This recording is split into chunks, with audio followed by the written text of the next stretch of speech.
Syedaralun, aparat berwenang di negara bagian Gujarat, India sedang menyelidiki tewasnya puluhan orang setelah meminum minuman keras. Dilansir Asia One, sedikitnya 28 orang tewas dan lebih dari 50 orang dirawat di rumah sakit usai menenggak miras palsu, menurut keterangan pejabat pada Selasa 26 Juli 2022.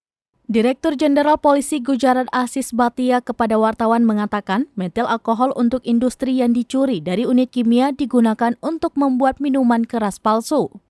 Insiden ini terjadi di distrik yang berdekatan dengan Ahmedabad dan Botan. Kepolisian setempat mengatakan 6 orang telah ditangkap sejauh ini.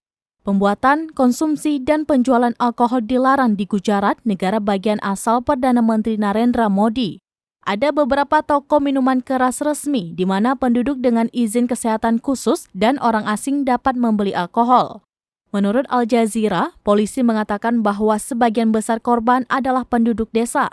Hasil tes laboratorium awal menunjukkan adanya bahan kimia termasuk metanol dan metil alkohol dalam campuran minuman tersebut.